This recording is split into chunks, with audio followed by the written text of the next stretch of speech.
Welcome to Paddling Adventures Radio. I'm Sean Rowley, and with me is Derek Spesh. Hello. Great time of year, Derek. Isn't it? Yes, it is. Nice and cool.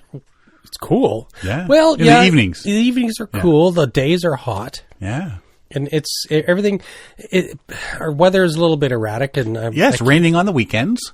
I know. It's nice during the weekday. It was like this 2-3 years ago, where it was like every weekend it rained. It's like why? Yeah, I'm going to go out this weekend and do a bunch of lawn stuff, and I wake up in the morning and it's pouring rain. Exactly. I guess I'm not doing that now. Good times, good times. I got in a fight with a squirrel. Yes, I saw that. Did you see that? This morning I saw that. Yeah, it got stuck in a fence. So I decided I would try to free the squirrel. Free the squirrel. Yeah, free the squirrel. Reggie. It's Reggie, our squirrel. We have two squirrels that frequent our bird feeder, Phil and Reggie. Reggie is actually should be a Regina, because I didn't know she was a she until much later. But we still call her Reggie. And got stuck in one of those snow fencing, fence thingies. The Bell Canada there is using. Yeah, you're getting services. Yeah, they're digging a massive hole in my yard is what they've done. And so when we came out for our 6 a.m. walk, squirrel saw Athena and tried to make a run for the tree, but got stuck because of his big fat ass. So was it stuck around the neck or the waist? The butt. Yeah, back legs. Couldn't get the back legs. So they got mostly through except for the butt. Yeah. And then, so I figured, okay, well, I'm just going to get Athena to sit nicely, which she was. And I put my hoodie over top of Reggie so I could grab a hold of Reggie and see if I can wiggle her through. And I guess Athena looked and said, "Oh, you got the squirrel!" And if you're going to play with her, I want to play with her too. And Reggie freaked out, got her head around the outside the hoodie.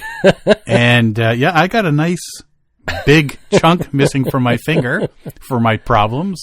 So I'm swearing at the squirrel. I'm swearing at the dog. All at 6 a.m. in the morning, trying to haul this 70-pound dog back up the driveway. The neighbors are going, "What's going on out there?" You're screaming, "Athena!" If somebody's got a video of this, they're going to make a fortune. That's all I'm saying. But yeah, there's this trail of blood going up my driveway, up my steps, across my porch, in my house, all the way to the kitchen.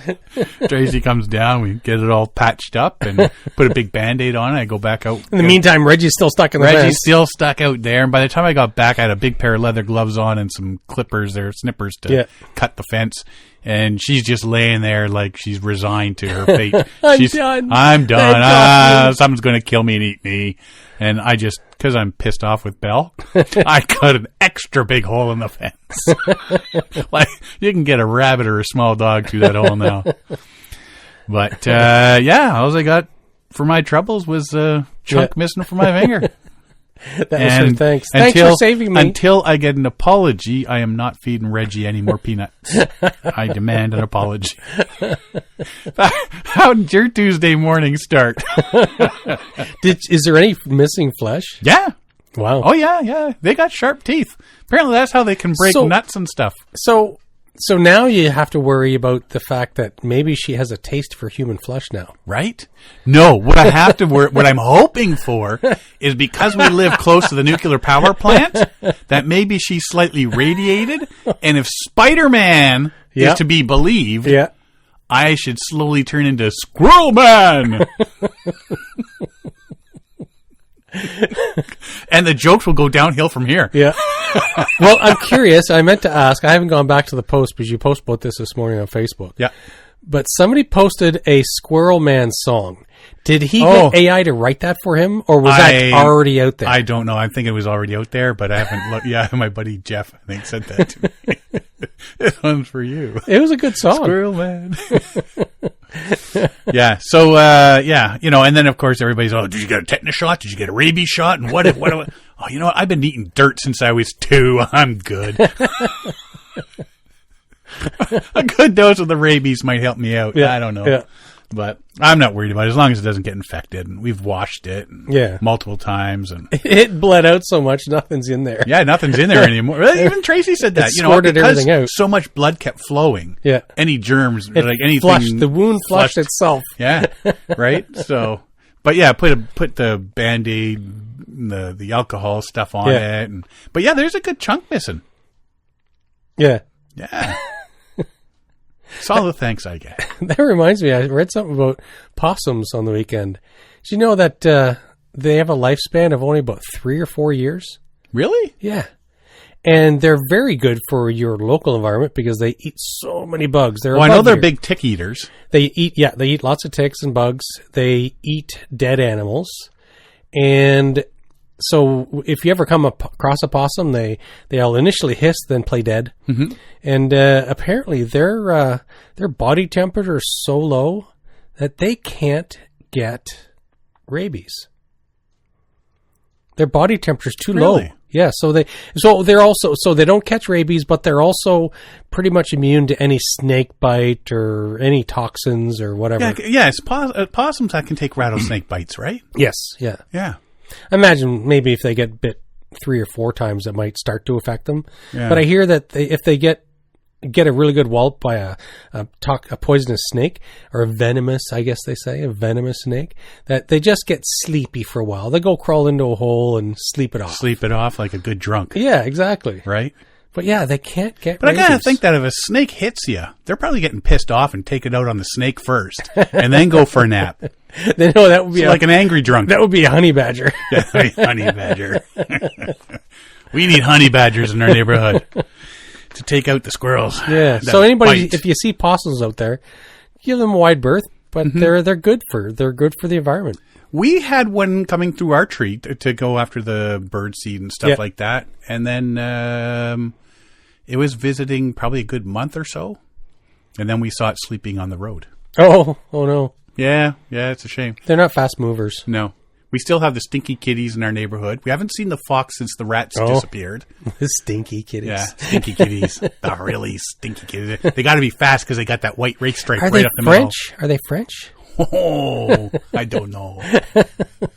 Back only in the cartoons. There is a local, speaking of cartoons, up in the Kawartha, there's one of the trails. There's apparently some aggressive coyotes. Oh, yes. And they list all these things to do. Yeah. And we just came up with a few of our own, like if you see any boxes with Acme written on it, if you see a coyote on roller skates and a rocket on his back, stay away. Yeah. Don't dress up in a Roadrunner outfit while on the trails. Watch out for painted tunnels on big rocks. Yeah. Apparently, there's an aggressive. It's Kawartha Highlands area. Yeah. Well, they say Kawartha Land Trust. Okay. So I think it's up that way. Mm-hmm. But some people are saying there might be a den. Oh, yeah. So they're protecting. So once the protective pups of the pups. Yeah. Once the pups are up and makes about. Sense. Yeah. But yeah, lots of things going on right now. Yeah, there's like everywhere we've been, everything I've seen is like there's baby geese and baby birds and baby this, baby that. It's like it's spring. We have a couple of Canada geese that every year lay eggs on the roof of our factory. On the roof. Yeah. Which wonders, like, what kind of parents are those? Because when the baby geese are big enough, what do they just boot them off? Like adolescent geese, they have to be pretty old to be able to fly. That's what I'm saying. So usually, follow me, kids. So on the St. Lawrence Seaway, there was they had an overpopulation issue by one of the hydroelectric dams, and so along that stretch of near Cornwall, Ontario, what they would do every year is they would herd up all the baby geese, the adolescent geese that are no longer with their parents. They can't fly, so they set up snow fencing and rally them all together and put them in transport trucks and take them somewhere else because we shipped them to the United States. We export Cobra chickens to the United States. Chickens. Yeah. But no, they take them out to a area more receptive to that many geese, because it's just like there's population. Antarctica. Quebec. we ship all our Canada geese to Quebec in the United States. Hey, Florida. Yeah, we'll trade you some flamingos for some cobra chickens. Yeah. Yeah, we got this. Isn't that the, what is that treaty thing? Between Mexico, Canada, and the United States. Is it for the butterflies? No. Oh, the NAFTA thing. NAFTA, that's it. Yeah. But it's different now, isn't it? Didn't they call it when they rewrote Nifty? it there? Yeah, they call it something else now. I don't know. Can we ship all our cobra chickens out to Out to Mexico? out to Mexico? We'll trade them. Give us your monarch butterflies, and we'll give you cobra chickens. And we'll give you cobra chickens. That's a fair Yeah, trade, yeah. right? How many butterflies for one chicken? I don't know. 1,000. 1,000 butterflies for a Canada goose. That sounds like a deal, if you ask me. But yeah, so that was my exciting day. I got in a fight with a squirrel, and it's been downhill. Yeah. What happened something happened yesterday too, Monday, because we record on Tuesdays. So Yeah. But yeah, yesterday morning wasn't all that great either. So can't wait till tomorrow. It's gonna be awesome. It's just upgrading from here, right? It only gets better. What else is going on? Oh, you were talking about, is it the Cincinnati Zoo? No, it was the Oakland Zoo. Oh, Oakland Zoo. I knew it was a zoo. So the Oakland Zoo, they do this thing this is a third year they've done it. So what they do is there's in their, I don't know what you call it, the black bear exhibit. Yeah. So June 1st is National Black Bear Day. And so it's, they do this everywhere, but it's definitely in the States, National Black Bear Day. Why do they only get a day? I don't know. Black Bear Month. Yeah. Anyways, at the Oakland Zoo on every June 1st, they set up in the Black Bear exhibit they call it a bear camp. It's a bear camp event. And so it's in this open field. I watched the video today. It's in an open field, and so all the visitors are sort of up on a raised cliff, and you're looking down across the stream into a field. And so they set up a campsite, and so it's just this fake campsite with tents and picnic tables, and picnic table and coolers, and in the coolers is just ice. And but yeah, so they release the bears into the bear camp, and the bears roll through and start picking coolers open and crawling inside of tents and ripping sleeping bags apart and swiping everything off of the picnic table and training them, I guess. Is that what happens? Well, these bears aren't going to be in the wild, right? I should hope not. They live in the zoo. So not after this training, but if there's a zombie apocalypse, these bears are going to make it. Sure. But what they say, it's a good lesson for the public to. They know the videos are going to get out. They know that there's going to be enough public to see it. They do it once on June 1st, and.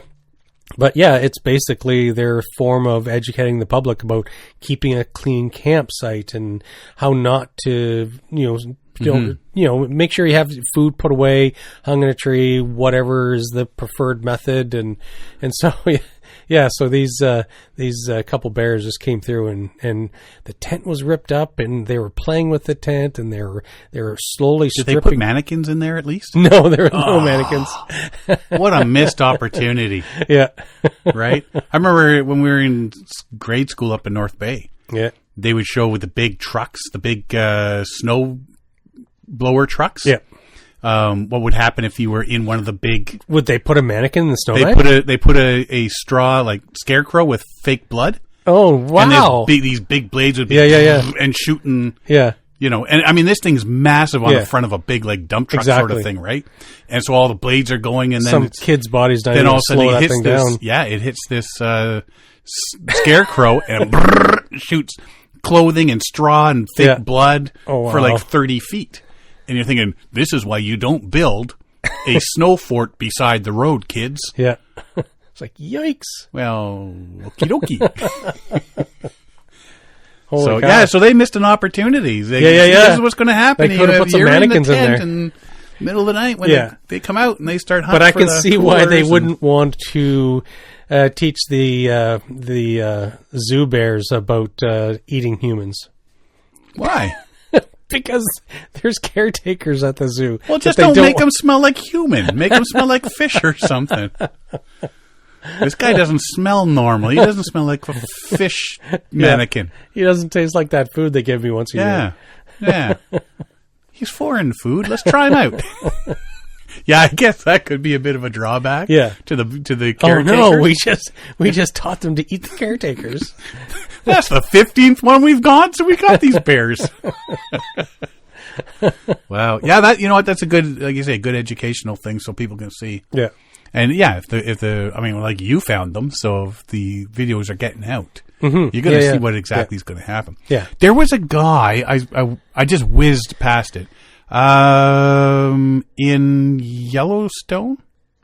Oh, I saw that too. Yeah, he got attacked by a bear. He walked up on, he said he heard a noise. He just lifted his eyes and his head up, and he saw a baby bear trotting up a hill. And then before, he said he heard the bear before he saw the bear, and he's fumbled for his bear spray, but he didn't have time to get the bear spray out. He got the bear spray out in his hand, but then the bear was on him, knocked the bear spray out of his hand, and then he managed to recover the bear spray, but he said he knew what he had to do. And so he lay on the ground and then covered the back of his neck with his hands to protect his vital organs in his neck. And the bear was biting his legs, buttocks, hands, and back. And then he screamed. And so the bear was initially going to run away, but then he screamed, and it just kind of re-energized the bear. And then he had the bear spray in his hand, and the bear bit his hand and the can of bear spray. The bear got a mouthful of bear spray because the can burst. Right. And then the bear ran off. Well, and I guess the rangers said he did everything proper. Yes, he did everything. He did nothing wrong. He had equipment, he had phone, he had bear spray, and so he it's not like he was being an idiot in the woods. He wasn't. Yep.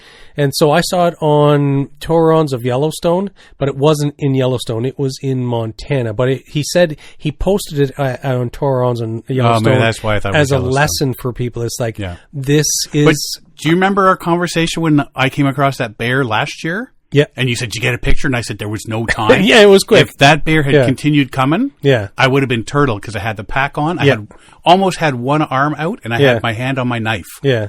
And that was as far as I would have gotten. And that bear would have been on me. Yeah. Yeah, this guy... It's amazing how fast those fatties are. I know. They are very fast. Yeah. What did they say? 50... So it was on an American site that I saw it. And then I had to Google it myself, but because somebody said 70 miles an hour, and people going, I don't think so. I don't think it's 70. So I Googled it, and somebody else had Googled it, and they said, here's what Google says, as much as you want to. So it was like between 45 and 50 miles an hour is their top speed. And, but yeah, so that's pretty fast. That's pretty fast. You don't have much. Yeah. I mean, and that's a sprint. You've got the first shock thing too of seeing the bear coming at you, and then all of a sudden your brain kicks in what to do, and you don't have much. Because I mean, usually when you're coming across them, surprising them, then it's not like they're a mile away. Yeah, it's you take your time getting your pack off or whatever. Yeah. And, all right, I'm ready for you now. No, you don't have time. I mean, you've surprised them, and they're just going to fight and flight. Yeah, hopefully flight. It was a good lesson. He said this is, and everybody was saying that's what you do, and that's what the ranger said. He did everything right. You protect your vitals. You play dead. You do whatever. I was told go into the fetal position and cover the back of your neck. Yes, right, because that's what they'll try to grab your neck and. Yes, because they know they can kill their prey by snapping the neck type thing. So, yeesh. He had some deep holes on his body, like his hand was. I see that one on his back. Deep. That was a deep cut. You could see the teeth holes, and then there's a big slash. And his legs, it didn't show his legs except for the fact he was all bandaged up, and so it was like top ankles to hip. He was bandaged up. So that bear went over him pretty good. Yep. So bears are not to be trifled with in the backcountry. Yeah. But yeah, I mean, I think maybe send me that video for the bear campsite thing. Sure. And we'll post it on our social media there so people can take a peek. So the video I saw was it's on MSN.com or whatever, and it does link to the actual video from the zoo. I went to the Oakland Zoo website. I couldn't find the video there. But I didn't look that hard. I was at work. So you're actually got to work. I didn't have a lot of time, so I'm sorry, but what kind of slacker are you? I know, right? You're slacking from slacking. But yeah, send that to me later, and we'll throw it up there. So, let's talk about some canoeing and water stuff, shall we? Yes. Well, camping related. The bears destroying the camp. The bears eating the camper or the hiker. Do you remember at the beginning of the year we were talking about Stohlquist? Yes. We mentioned closing up shop, and they were originally part of the Aqualungs group of brands, and along with things like Apex and Omer, Aquasphere, and US Divers. Aqualungs group was bought out by Bearings Investment last year. It's one of these things that, I don't want to distract from the story here, but we're seeing this a lot, and it's just one of those things that's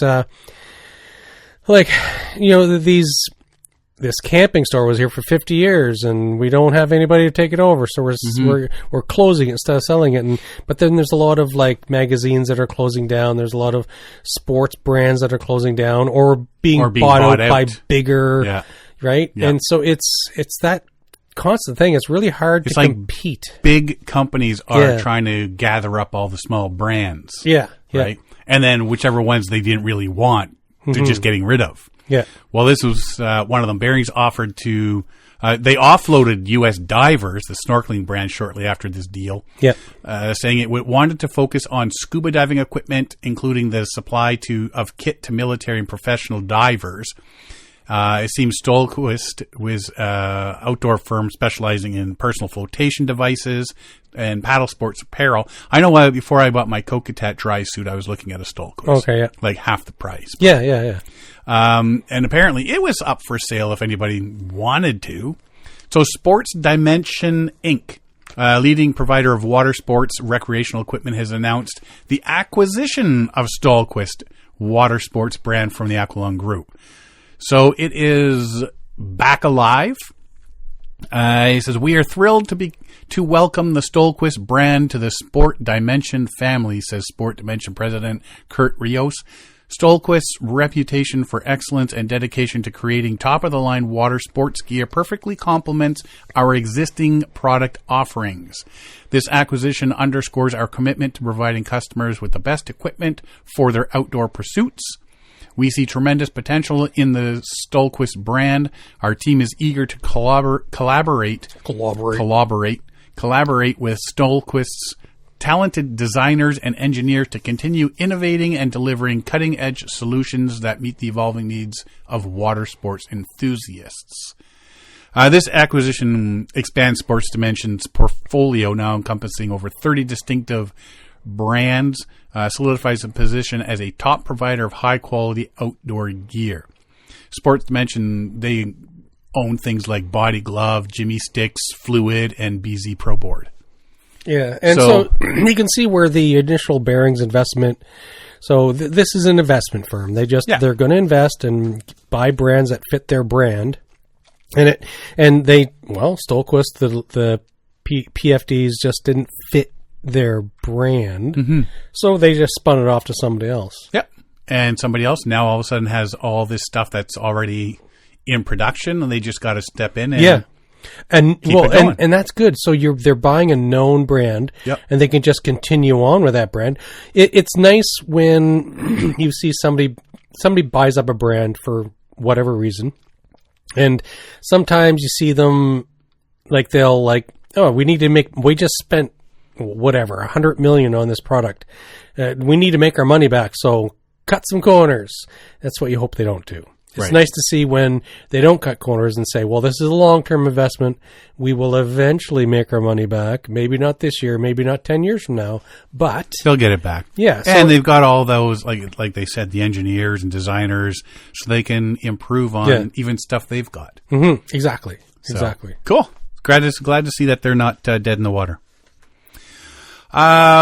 We've been talking last year. We've been working on Athena's recall and stuff for when we're on portages. I go up to the leash-free area where there's trails of other dogs and people and all that sort of stuff.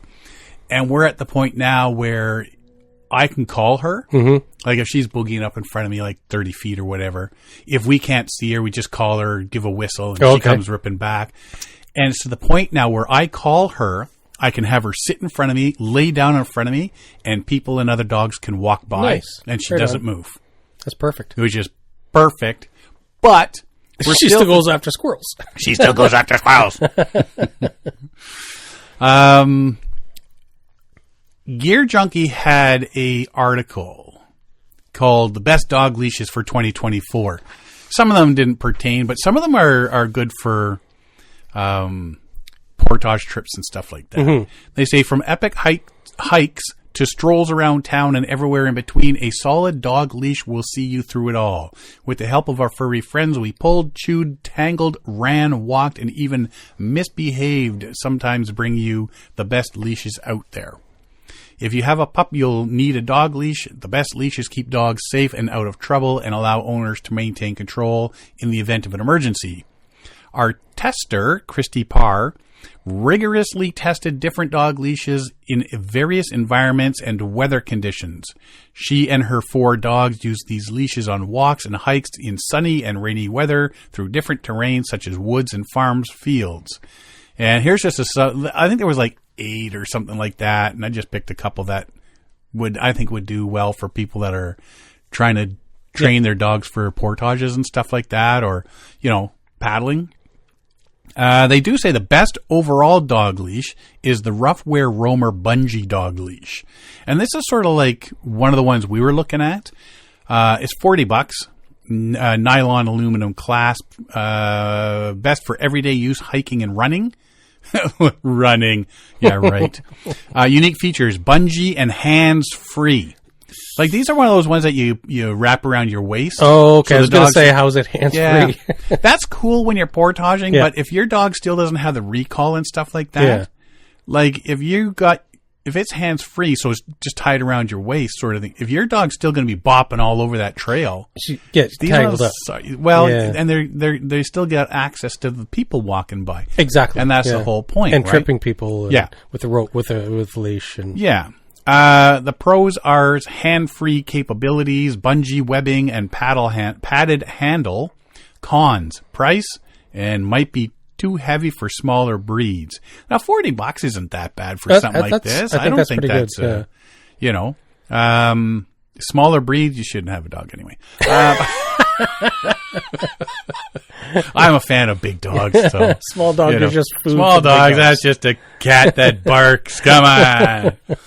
The Rough Wear Roamer Bungee Dog Leash stands out as our top pick for several reasons. It offers hands-free capabilities thanks to its bungee webbing and padded handle. This leash is versatile in terms of length and color options and converts, allowing for secure hands-free control of your pooch.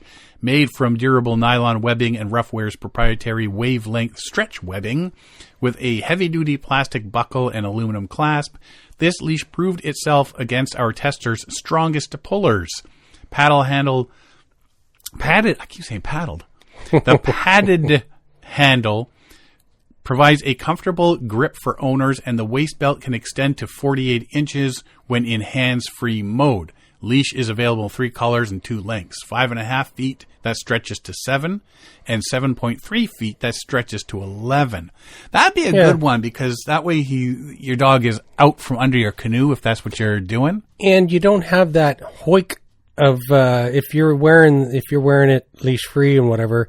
Like if I have a canoe on my head, a backpack on my back, and I'm going over rocky ground, the dog goes and and jerks on the leash, it's not a solid contact and pulls you sideways. It's like you can brace for it because you can feel it stretching.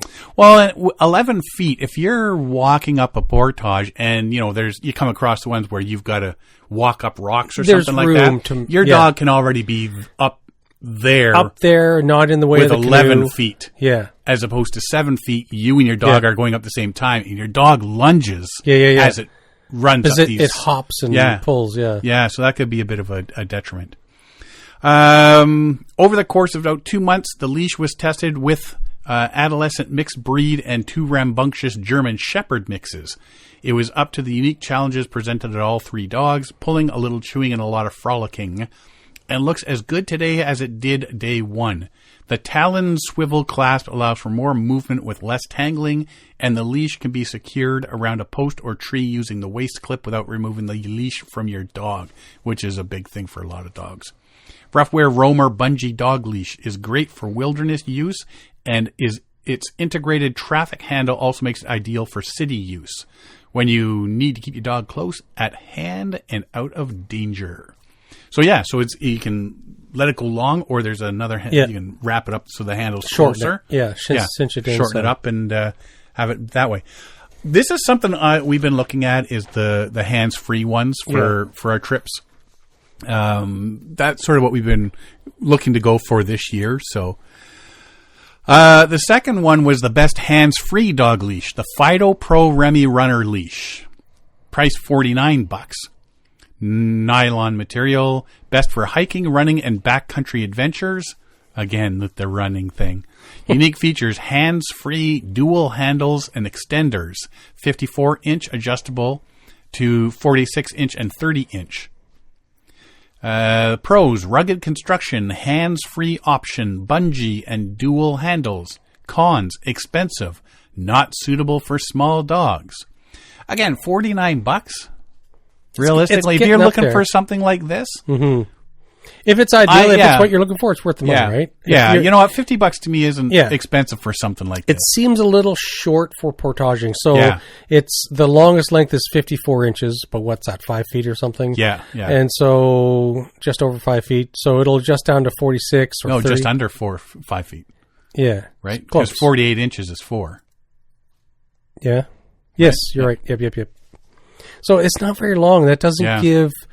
So I don't know that I would use that one because, like on a portage... Maybe for hiking. But if you've got a canoe on your shoulders... Yeah, again, with the jerking and the jumping and the hopping and stuff like that, might cause some issues. If you're looking for the perfect way to keep your dog contained on your backcountry adventures, the Fido Pro Remy Runner Leash is definitely the leash for you. This leash has so many valuable features, it's hard to list them all. Hands-free option is great for any activity that requires you to use your hands. Cross-country skiing, hiking with poles, and running, to name a few. So, that's perfect with the leash-free part, right? The waistband is adjustable up to 46 inches, so it's versatile enough to be used by multiple dog parents. So you don't need to buy one for every person. Yeah. It's adjustable. Our tester loved walking her country property using the waistband, leaving her hands free to snap photos of critters. She also loved that the bungee provided a little extra give. As a result, she didn't feel like her spine would snap if her dog flushed a bunny from the underbrush. Okie dokie. Only gripe is the leash handle is very stiff and uncomfortable to hold. Logo placement attaches in a place that allows it to dig into your palm or wrist, depending on how you hold the leash. Leash is unsuitable for small dogs and only available in red and black. Realistically, color means nothing to me. Yeah. Well, maybe I shouldn't say that, because if you get a green one and you have it at the campsite, you lose it. Blends in with the trees. Or a red one that you drop on the ground and it blends in with all the pine needles. Yeah. Right? The old pine needle sort of thing. So if you take your pup on hikes, runs, or overland adventures, you'll love the convenience and durability of the Fido Pro Remy Runner Leash. So that's the second one. And then they did the best of the rest. There's the Tug 360-degree tangle-free retractable dog leash. And this is something like we've got. I like the retractable ones. Yeah. This is what we got. Price $22. Well, I think we actually paid more than that. Materials, nylon and plastic. Everyday use, normal walks, easy to use locking mechanism. this is exactly what we have. Pros: smooth retraction, long total length, and easy lock-unlock features. Cons: ribbon mesh tends to twist as it re-enters the slot in the body of the leash. Smallish hand opening may not comfortably accommodate larger hands or gloved hands in the winter. Okay, I'll go with the gloved hands bit. Trying to stick if you got a big glove. Or like a mitt. Trying to operate it and have it in your hand. But if you got like a glove with fingers, you can get that in there, no problems. I've never had an issue with the ribbon mesh being twisting as it gets back into the thing. I've never had that issue. So the Tug 360-degree tangle-free retractable dog leash is a sleek, modern-looking alternative to traditional retractable leashes. It looks just like the one we got. Utilizing flat tape instead of the more common rope, which is exactly what we've got, the flat tape. This leash is less prone to kinking and knotting and less likely to cause injuries such as rope burns. Oh, yeah. Leash has a one-button lock-unlock mechanism. Yeah, ours has two. One locks it, one unlocks it. And a guard at the mouth to prevent the tape from tangling as it re-enters the handle. Retraction is smooth and not fast enough to jerk the dog's collar. Available in multiple sizes and colors. Length varies by size, ranging from 10 feet to 26 feet. Whoa. I think ours is it 30 or 50 feet?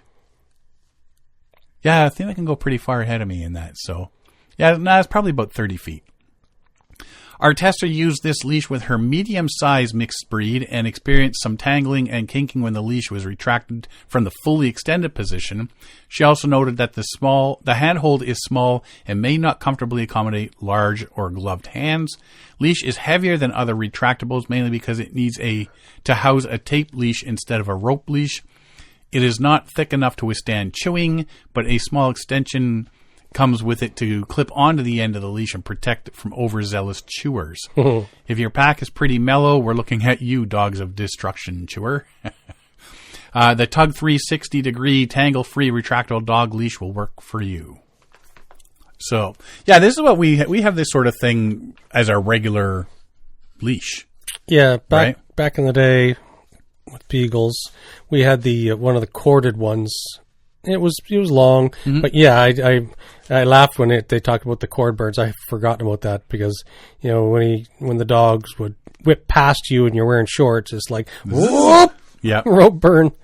Yeah, no, and ours is Athena will go like 30 feet in front of me or whatever it is, and then I'll keep on walking as she stops to smell something, and then I can walk for another 30 feet, and then I just gives a little tug, and then she comes ripping up, but as fast as she comes, like, trotting behind me, it comes back into the big handle about the same speed. There is no, like, pulling sort of thing, right? The only time it pulls is when she all of a sudden gets to the end. Oh, yeah. Yeah, you can't go any farther. Next one is the Herzog silicone dog leash. $56.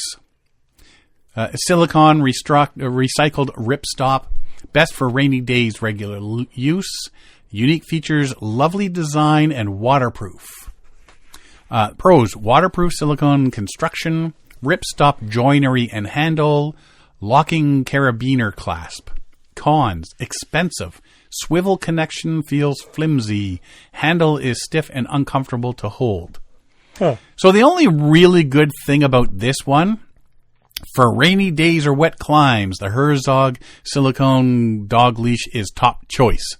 Its waterproof silicone and quick-drying ripstop construction won't even blink at the heaviest rain and splashiest puddles, and the color stays true forever. Locking carabiner clasp will keep your dog secure, and the heavy-duty construction will not fray like webbing leashes. Design is where this leash really shines, though. Silicone is soft and flexible and doesn't stretch or become misshapen, and the recycled ripstop handle and clasp attachment are rugged enough to withstand pretty much any punishment your dog can put them through. Our tester found the ripstop on the leash handle to be too stiff and uncomfortable to hold. It softened some over time, but ultimately it was not easy to hold as a nylon handle, and some of the stitching at the seams began to fray after a month of constant heavy use. Some concerned about the swivel attaching to the carabiner on the leash. So yeah, the carabiner will really hold your dog but the thing holding the carabiner to the leash, that's got a bit iffy. Weak point. So yeah, it's ideal for you and your canine companions if you enjoy laid-back walks in the rain or live in a humid or wet place. Pacific Northwest, we see you. There you go. So yeah, if you need something for the rain, you're in a heavily rainy area, then that one's for you. And is this the last one? I can't even lick my fingers because it's Band-Aid. The Timberwolf Alpine 2-dog adjustable lead. I like this one. Price $50 to $69. Materials double braided rope. Best for walking 2 dogs at once. I know a lot of people that have 2 dogs that take on canoe trips. Mm-hmm. Perfect. Yep. Unique features: slide lock, comfortable handle. Pros: slide lock, coupler. Comfortable handle, multiple sizes. Cons: expensive. Yeah, you're getting to $50 to $70. You're starting to get up there in price. But again, for something like this, you're buying 1 leash instead of 2, right? Yes, exactly. The Timberwolf Alpine 2-dog adjustable lead has everything you could want in a coupled leash. The braided rope offers a lot of security for even the biggest dogs, but smaller sizes are available for walking your little guys side by side. Handle is padded, quite comfy to hold, does not dig into your palm.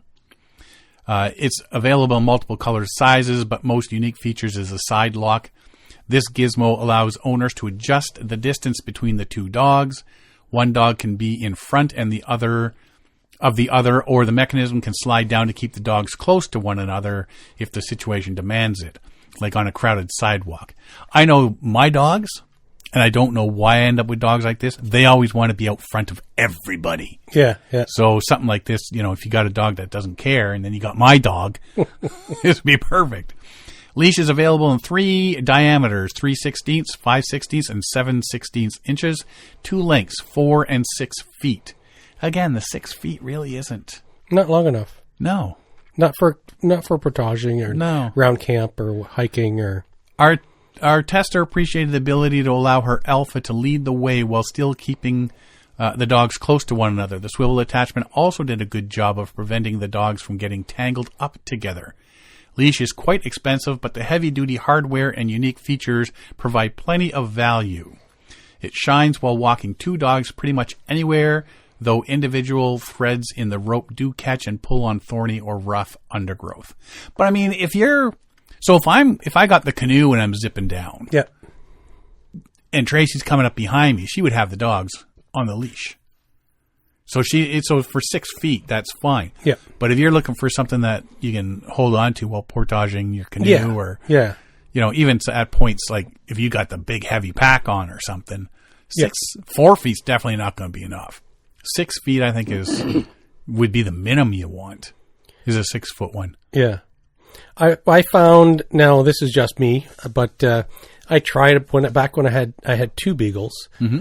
So back in the day, what I ended up finding that worked really well for me was I just bought a cheap roll of the yellow floaty nylon rope. The really cheap stuff. You can get it Canadian Tire. And so I would just I would get a 20+ foot chunk of it. And so I just stood on it. Like I tied a big knot ball in the end, so it's a nice good grip. Like I had about 3 of them at the end. And, but then when I'm walking with the dog, because beagles are beagles, right? So I would walk on the rope until I got to the dog. I'd step off, he'd take off running, and I could just step on the rope to stop him from getting too far away. But it kept the rope low to the ground, so it wasn't tripping anybody. It was getting rope burns. And I had control by standing on it with my foot. And if I wanted the dog closer, I could call him back. And if he didn't come back, I just walk towards him on the rope. And so that was great for hiking and for portaging and stuff like that. And the yellow rope floats, so if he's in the water and stuff like that, right? Yeah. I mean, the big thing is when you're coming up to other people on the portage. And that's the key thing. And keeping them close, right? Because for the most part, I would hike with them on local trails. And so it was always good to keep him under control because, again, beagle. Mm-hmm. And, but yeah, like on portages, if we were off somewhere where I knew there wouldn't be, or most likely wouldn't be other people, I would probably I still kept rope on him because if he gets a squirrel, he's going to be off in the woods. And don't want to lose him.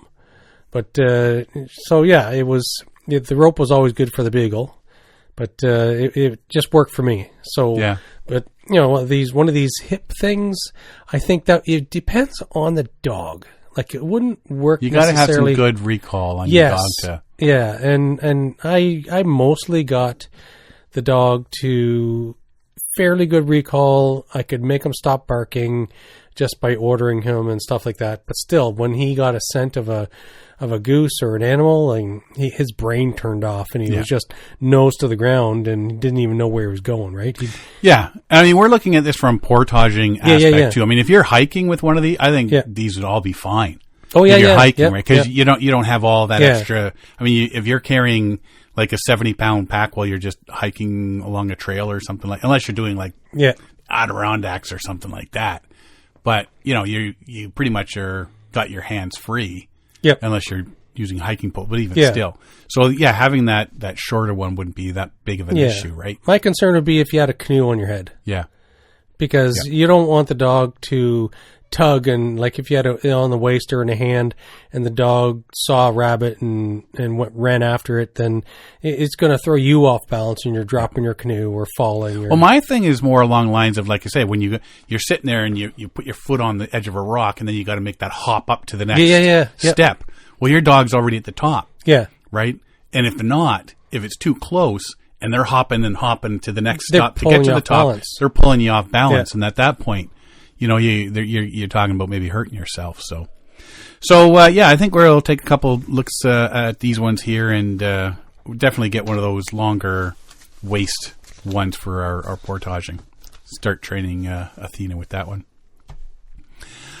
The Friends of the Detroit River, the Huron-Clinton Metro Parks, U.S. Fish and Wildlife Service, and Wilderness Inquiry Canoemobile partnered up to create an educational day of adventure, partly aboard a canoe at Lake Erie Metro Park in Brownstown Township. The idea to teach grade school children about the Detroit River and Great Lakes from the outdoors instead of a typical four-walled classroom. In the field experience, as opposed to sitting in your desk and half falling asleep. It's getting kids outdoors and getting them new experiences that they might not have ever had, like canoeing, and driving home the messages of being good stewards to our lands, whether it's through not littering, being kind to the wildlife, or how to incorporate ourselves out there, says Mackenzie Wallachek. And these are big messages that need to be taught. Yes. Stewardship Director of Friends of Detroit River, but it's really exciting to see how much fun they have out there. And if they're having fun, then that's sort of, wow, this is pretty cool. Got to do this again. You're learning by accident. Yeah. Organizations were joined recently by dozens of eager young girls from the Girl Scouts of Southeast Michigan's Girl Empowerment Program. Split into two groups, the girls went through training provided by the Wilderness Inquiry Canoemobile before boarding their floating classroom. First, the easy zip and clip method of securing a life jacket, followed by a quick lesson on how to paddle a canoe and how not to paddle a canoe. Girls wiggled into the life jackets, which sported animal nicknames on the back like Blue Iguana, River Minnow, Cuban Crocodile, and names of many other finned and furred creatures, and practiced rowing their oars along their canoes, alongside their canoes from the bank of the Detroit River, finally walking up the loading docks and boarding 3 10-person canoes. Wow. So this is like the one we see at the Canoe Museum, right? Yeah.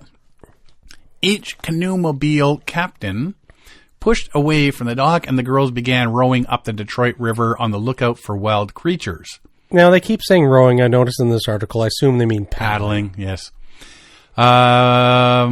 It's like an interpretive paddle. If an eagle passes by, or a blue heron, or a great egret, they'll talk about that.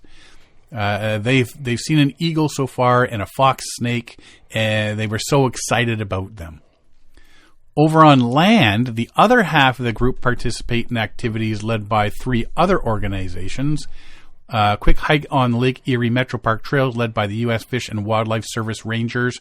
Musical chairs-inspired game led by Friends of the Detroit River to simulate how invasive species negatively impact ecological relationships, and a hands-on lesson from Huron-Clinton Metro Parks about marshland animals, complete with pelts and furs.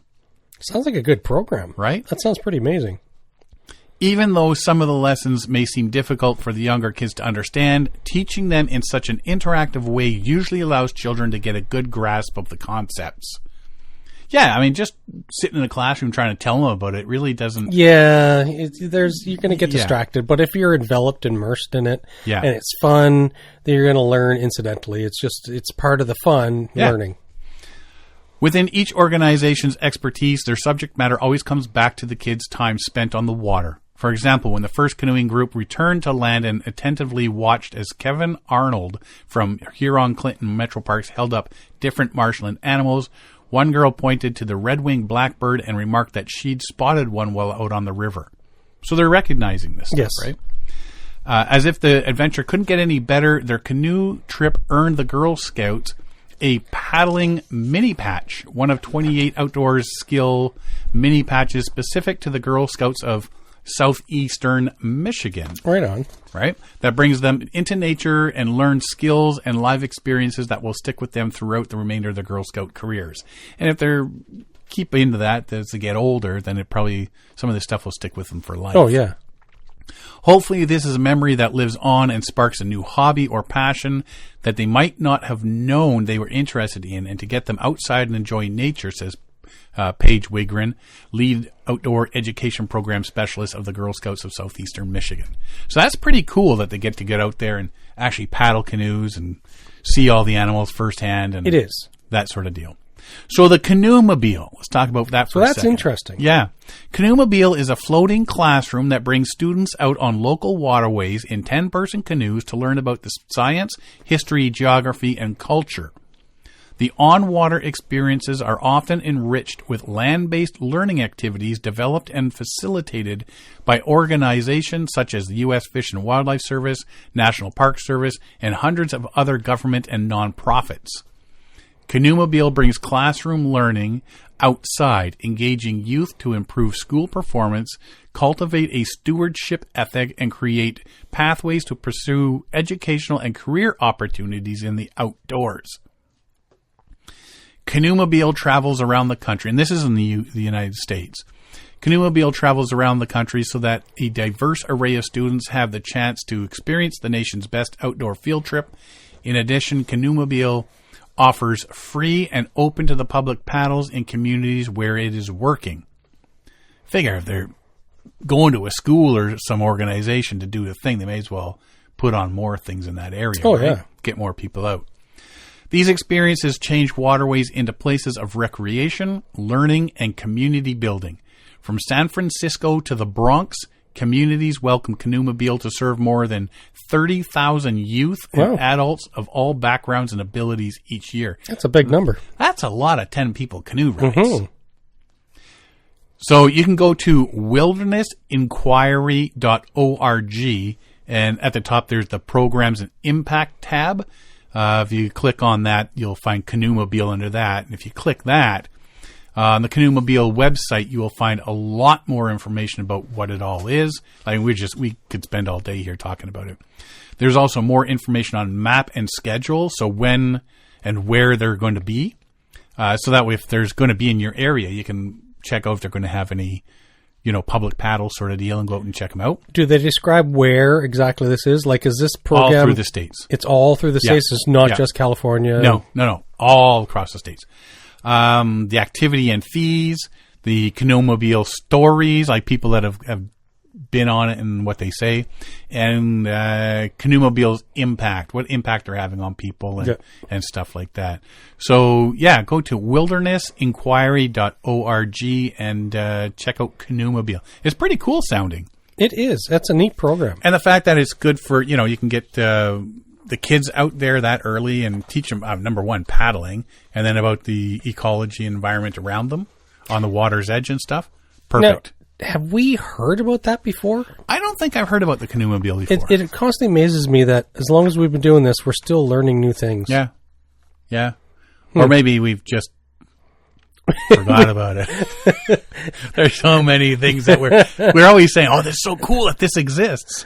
Oh, that was episode 233. Yeah. So, I don't think we've talked about Canoemobile before. Because, we may not have talked about it, but I'm wondering if, because I'm trying to remember the conversations we had when we discussed things with Chicago Adventure Therapy's Kat. Yeah. So she talked about a lot of things. And I keep trying to recollect the conversations we had with her. Yeah, Andrea's not had I don't think anything about Canoemobile. Yeah, I don't think it ever came up. No, because they do their own thing. They have a special, their own individual program. They're not, this one here is all over the U.S., so it's all kinds of different outlets, right? Yeah. Like at Tim Hortons or something. That's pretty cool, though. Mm-hmm. It's awesome. And things like that, like when they can work with Girl Scouts and so on, it diversifies knowledge, gets people more comfortable in the outdoors, and gives you a love and sense of the outdoors, which is important because they're going to be the future ambassadors of the outdoors. They're going to be the ones that we want to protect the outdoors for future generations beyond. Yeah, and that's what they say is like you got to get them interested in being stewards of the land and the rivers, right? So, seems to be a recurring theme this year. We talked there, I don't think last week, the week before, about how many capsizes and deaths. There was a lot. Somebody was actually tallying them up, saying, oh my God, that's like the 12th one, 13th one or something. Mm-hmm. It's like, yeah, they're tallying up, like 2 people here, a couple people there, 1 person here, one. And this seems to be a bigger year than so far. It's been It always happens. It's going to happen here, there, and everywhere. But this just seems to be like every week. There's a couple of different stories, and in some cases, it's not always people new to the sport. It's sometimes what we've heard is Bren Oren Bren, the whitewater kayaker guy, exactly 29. Yeah, young guy. He was doing some whitewater. He does rafting and mostly. He's a kayaking. Big name in the whitewater. Big in the industry. Yeah, and so paddling in Switzerland and got flipped and tugged underwater, and they found his body. Yeah, they found it there this week, and you never know. It happens. You never know. It happens, right? And that's the nature of the sport. You have to accept anything you do. There's risks involved. And the best thing you can do is become prepared and educated for whatever you are going to do. Yeah. So they talked. There's this one here about a kayak rescue. After being capsized, I just have questions. I'm not going to assume anything. I'm going to make some comments. But after being capsized in this kayak, Alberto Donskoy desperately called his friend for help, triggering a Netflix-worthy rescue operation that took place while sharks circled the stranded fishermen. So this guy, 63, from Givat Olga, a local community in northern Israel, is a dedicated sailor, an experienced fisherman, who set out on a routine kayaking trip from Sadat Yam towards Givat Olga and back. But shortly into his return journey, the sea turned treacherous. Around 10:30, I gotta think it's a.m. It wouldn't be nighttime. I'm thinking so, yeah. As he paddled opposite the Hadera power plant, a towering 10-foot wave capsized his motorized kayak. That's a big wave. Thrown violently into the water, Donskoy found himself about 16 feet from his overturned kayak. Fighting the powerful currents, he swam back with all his might, fully aware that without the kayak, survival was unlikely. Reaching it, he managed to briefly activate his waterlogged mobile phone. That's my first thing. Yeah. If you are, especially if you're solo, would you not have your phone in a waterproof container? Mine's in a Ziploc bag, right? I was watching a kayak fisherman YouTube video there the other day and caught himself a nice fish. Anyways, he has his phone on a bungee leash in a waterproof Around his neck? No, it's attached to his boat. So it's attached to his kayak. And so at one point when he latched onto the fish, he just let go of his phone and it dropped over the side. Oh, okay. But it's on a leash. It's in a waterproof bag. He says, and at the end of the video says, "This is why I carry my phone this way, because it's like something I got fish on. I got to go get that fish." Mm-hmm. And so he just let go of his phone and it bounced off the side of the kayak into the water. But it was on a leash. Yeah. In a waterproof sack. But you should have your phone. You should. I mean, it's a safety device. It's a minimum at that point, waterproof. right? And it should be attached to you somehow. Mm-hmm. So yeah, it's a waterlogged mobile phone. Urgently calling his friend. I am in a major jam. I am going to die. I am opposite the Hadera power plant. And I'm putting this whole rescue on you, my friend. Right? I'm not going to call the authorities. I'm sorry, the number you've called is not in service. Before the device succumbed to salty water and shut down. Yeah, why you wouldn't call emergency services. So grasping the severity of the situation, his friend contacted a connection at the Israeli ports and shipping authority. The call quickly made its way to Ronan Abramov, director of organization and administration at the authority, who immediately alerted the on-duty pilot at Hadera Port, Eyal El-Gabali. Hadera Port, primarily serving the Israel Electric Corporation for coal unloading, is under the management of the shipping authority. El-Gabali swiftly mobilized the emergency team, set out in the pilot boat, navigating the hostile seas towards the last known location of the distress call. After nearly an hour of relentless searching in dire conditions, they finally spotted the kayak floating about 1,640 feet from the coal pier. And this is the other thing, is how fast did this storm come in? Did he not check the weather first? Yeah, right. That's the other question. I don't. Like, it doesn't get into that. So these are just questions I have. Like, I mean, why wasn't your phone in a waterproof container? Yeah. Did you check the weather first? And these are just things that go through my brain. You know, if I'm going to go on a trip, like especially solo on a long, and especially if you're on the sea sort of thing. For hours that felt like an eternity, Donskoy clung to his overturned kayak, battling waves that threatened to hurl him against the breakwater rocks. Waves were catastrophic. I swallowed a lot of water. I was staring death in the eye, he later recounted.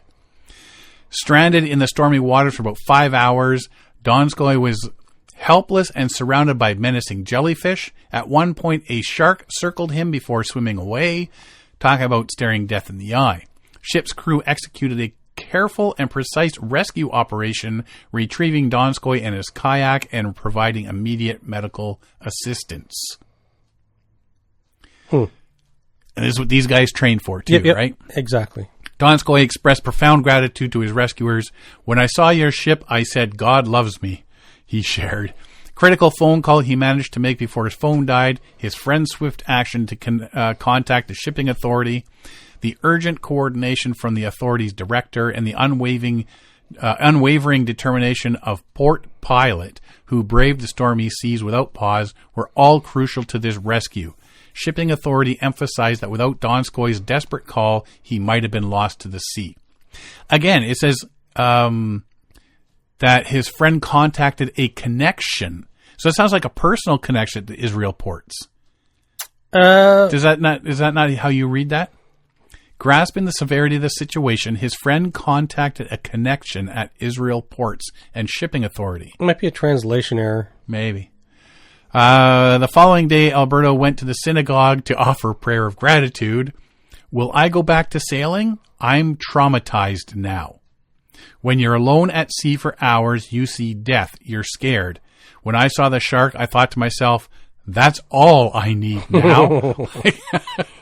Time passed slowly, but they saved me from death. God apparently loves me.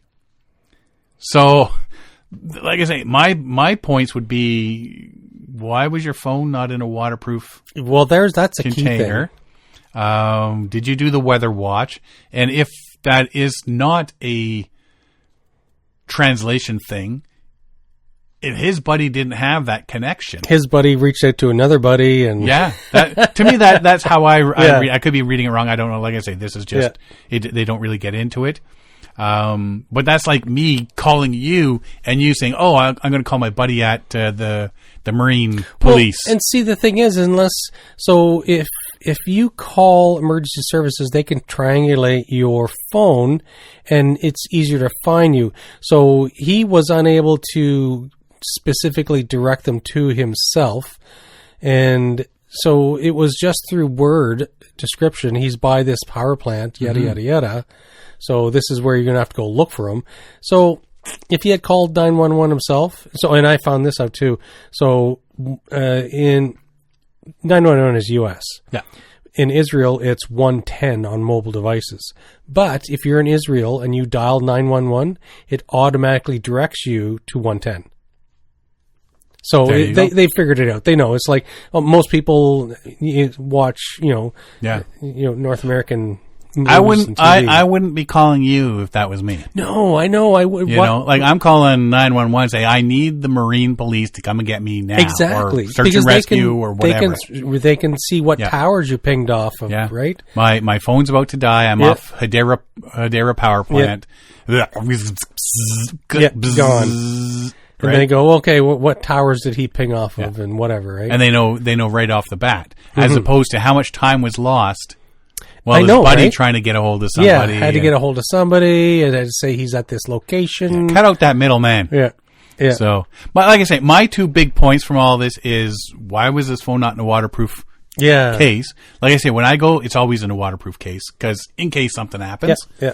And like I say, and especially if you're solo all the time out there, why would you not take those extra precautions? Steps. You're alone. You're solo. Yeah. You have only yourself you can rely on. Yeah, and the weather watch thing, it doesn't get into it, but when you're all of a sudden talking about 10-foot waves... Yeah. If I'm going fishing for the day... Does that really just pop up like that? Yeah. Did he... What? Yeah. Weather very rarely just shows up. It does. It does do that. But... generally, if you're going out somewhere and it's like, oh, it's drizzly and there's some wind, I better check the weather. Right. So maybe he left at like 6 a.m. and it was dead calm at 6 a.m. By the time he's out in the water, it's like, oh, where's this wind coming up from? And So, but at least everything worked out well, and everything, everybody put all the practicing into effect, and everything worked out well, and. See if he goes back out in the water or not. Yeah. That's the last I got. Mm-hmm. That's all I got this week. Notice our shows have gone from like 52 minutes to like an hour 10, hour 15. We average. I think we're. I don't know. You'd know better than me, but I do watch the time, and it's like, oh, we're at 110 or 109 or 112 or whatever. Yeah. Unless we're on with Kevin, and then it's like 4 hours. Then it's 4 hours. Him and Andy. This week, 9 hours with Kevin Callan. That'll be awesome. He's a good storyteller. Yeah. He's up at Sioux College right now. Oh, is he? Giving the commencement speech. He's doing that? Yep. That's awesome. Yep. They called him back. Well, he graduated from there years ago, right? Yeah. And he actually had to put a picture on social media there, him in his old Sioux College jacket. I think I still have my Centennial College jacket up in the closet. I didn't buy a jacket. I did. And mine's got a melted, the little elastic part at the bottom? Yep. It's melted because I hung it off my motorcycle handlebars and it touched the exhaust pipe. Yeah, melted. What's that smell? My jacket! I don't know. It probably still fits me. I still got that slim physique. Yes, that is you. Donuts, what?